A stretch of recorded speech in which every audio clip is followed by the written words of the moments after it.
Audio Jungle.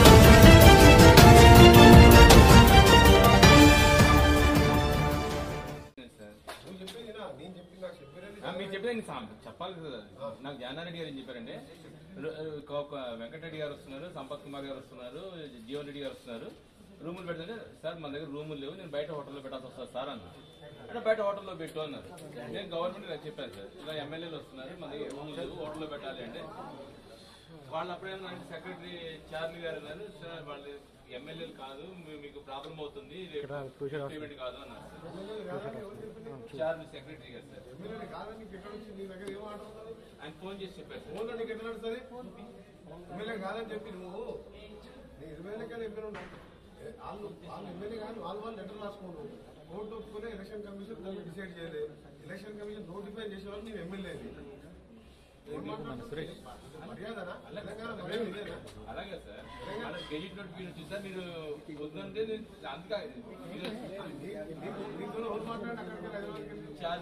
Secretary గారు sir, legislature secretary.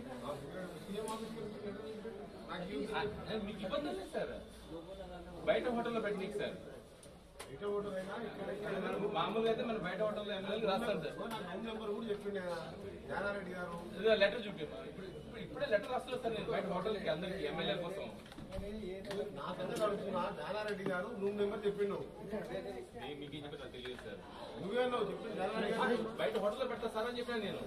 ఇక్కడనే నాకు 5వ నెంబర్ పెట్టింది ఇక్కడ చెప్పినాను కానీ తెలుసుకో. మా పక్కన పెట్టించాను, సీనియర్ ఎమ్మెల్యే అంటే ఓకే సార్ పెట్టామని చెప్పింది. మీరు ఇప్పుడు మీరు అలా చెప్పలేదు సార్. నేను రూమ్ ఇస్తే ప్రాబ్లం వస్తుంది. అసెంబ్లీ సెక్రటరీ చెప్తే మీరు ఎట్లా మీకు రిటర్న్ ఆర్డర్ ఏది?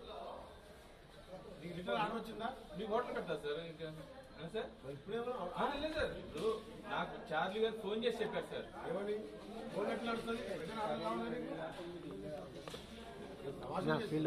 అంటే నిర్ణయం తీసుకోవాలి. అప్పుడే మాజీ ఎమ్మెల్యే తీయరా?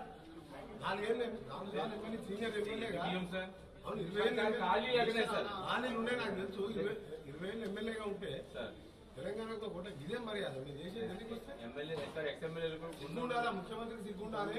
మీరు మాతో చెప్పాలంటే కూడా మీరు ఏమన్నా ఇప్పుడు చారి గారు చెప్పారు ఇస్తే ఇబ్బందులు పడతారు సార్ అన్నారు. మీరు ఇబ్బంది పడతారు, రూమ్ ఇస్తే ఇబ్బంది పడతారా? బయట గవర్నమెంట్ సార్ ఎమ్మెల్యేలకి బయట ఇబ్బందులు పడతామని చెప్పి అసలు మీరు చెప్పొచ్చా? అందుకే నీకు రిటర్న్ ఆర్డర్ పంపండి సార్ అని చెప్పి అడగాలి. ఏం మాట్లాడుతున్నారు? ఏమన్నా ఏపీ భవన్ మా తెలంగాణ భవన్ రూమ్ ఉండడానికి ఎక్స్ఎంఎల్ఏ కూడా ఎక్స్ఎంఎల్ఏ రేట్లు వచ్చాయి. ఎక్స్ఎంఎల్ఏ ఇస్తాం సార్, కానీ రూములు లేవు కదా సార్. ముఖ్యమంత్రి గారు ఆంధ్రప్రదేశ్ లక్షల కోట్లు దోషిపెట్టచ్చు తెలంగాణ రూమ్. ఒక రూమ్ ఏమంటే మీకు ఇట్లా మాట్లాడితే అలాగే సార్. రూములు లేకనే కదా సార్ ఢిల్లీలో తెలంగాణ తెలంగాణ ముఖ్యమంత్రి గారికి వచ్చి నాకు ఎంత మెసేజ్ లేదు. ముఖ్యమంత్రి గారికి మెసేజ్ వచ్చింది. తెలంగాణ గవర్నమెంట్ ఒక తెలంగాణ కోట్లాది నన్ను ఇంత అవమానం పడిచి వాడేమో ఎమ్మెల్యే రద్దు చేస్తాడు, ఓడేమో మున్సిపల్ చైర్మన్ చంపుతారు. ఈ ఢిల్లీ వీళ్ళకి ఎడపోయే వాళ్ళు మీరు ఉండాలి. ఇప్పుడు సంపత్ దళితుడు పోయి ఎడబడుకోవాలి పోయి అంటే మా పార్టీ మీటింగ్ వచ్చాం. దళిత శాసనసభ్యుడు ఇప్పుడు ఏడ ముందు తీసుకుని ఉంటాడు సార్. నేనంటే ఎవరో దోస్తులు ఇళ్ళలో ఎవరో ఉంటారు. ఇంత న్యాయం అనేది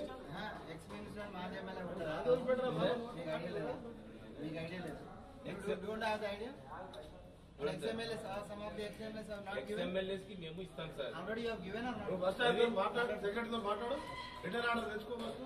రిటర్న్ ఆర్డర్ లేకుండా ఇవ్వకుండా మాత్రం పేపర్ న్యూస్ మీద you cannot take a decision. MLA కాదని చెప్పి ఎమ్మెల్యే కాదని నీకు గెజిట్ నీకు వచ్చిందా? ఏంటండి వీడియో నచ్చిందా? అయితే ఓ లైక్ వేసుకోండి, లేదంటే ఓ కామెంట్ చేయండి. ఎప్పటికప్పుడు మా వీడియోస్ చూడాలంటే సబ్స్క్రైబ్ చేసుకోండి.